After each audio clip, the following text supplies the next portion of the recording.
দর্শক বার্বাডোস থেকে যোগ দিচ্ছেন রেজওয়ানুজ্জামান। রেজওয়ান, আসলে আমরা জানাচ্ছিলাম যে দীর্ঘদিন পর আসলে দ্বীপপুঞ্জে আমরা যদি বলি ক্যারিবীয় দ্বীপে খেলা একটা ফাইনাল হচ্ছে এবং সেই জায়গার আবহাওয়াটা কেমন, এবং একই সাথে যদি আমরা দর্শক উপস্থিতির কথা বলি সেই জায়গায় কারা এগিয়ে আসলে এই ফাইনাল ম্যাচকে ঘিরে? মিদুল, আপনি যেমনটা বলছিলেন যে আবহাওয়ার কথা, আমি এর আগের খবরেও আমি জানিয়েছি ফারাবিকে যে আবহাওয়া এখন পর্যন্ত খুবই ভালো, রৌদ্রোজ্জ্বল আবহাওয়া এবং আকাশে এখন নীল।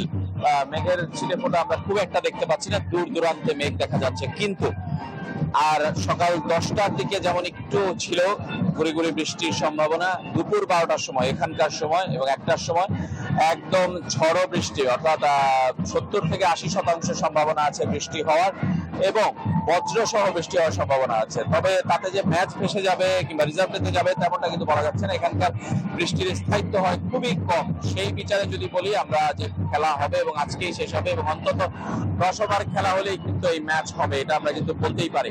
আর আরেকটা জিনিস বলি যে দর্শকের কথা, দর্শকের আধিক্য মানে অনেক অনেক ব্যবধানে এগিয়ে কিন্তু ভারতীয় সমর্থকরা এবং দক্ষিণ আফ্রিকার গুটিকয় সমর্থককে কিন্তু আমরা দেখেছি। এবং সেই বিচারে যদি বলি যে ভারত গ্যালারিতে আধিপত্য দেখাবে, মাঠেও তারা আধিপত্য দেখানোর চেষ্টা করবে। ইতিমধ্যেই কিন্তু টসের সময় হয়ে গেছে, আপনারা জানেন যে বাংলাদেশ সময় 8টা এবং এখানকার সময় 10টায় টস হওয়ার কথা। এবং টসের কথা আমরা এখন পর্যন্ত কোনো রিপোর্ট জানতে পারিনি, কিন্তু টস জিতে আমার ধারণা যে আসলে ভারত যদি জিতে ব্যাটিং নেওয়ারই চেষ্টা করবে, আবার দক্ষিণ আফ্রিকা জিতলে বোলিংও নিতে পারে।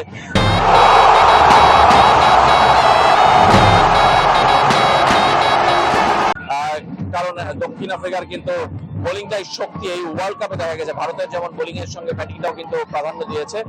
এবং যেমনটা বলছিলাম যে ইন্ডিয়া কিন্তু টস জিতে ব্যাটিং এর সিদ্ধান্ত নিয়েছে এবং বুঝতেই পারছেন যে ভারতের কিন্তু বড় স্কোর দেখার প্রত্যাশায় দর্শকরা। বিরল, আপনাকে অসংখ্য ধন্যবাদ রেজওয়ান। আসলে দর্শক বার্বাডোস থেকে আমাদের সাথে যুক্ত হয়েছিলেন রেজওয়ানুজ্জামান। এবং ভারত কিন্তু টস জিতে ব্যাট করবে দক্ষিণ আফ্রিকার বিপক্ষে।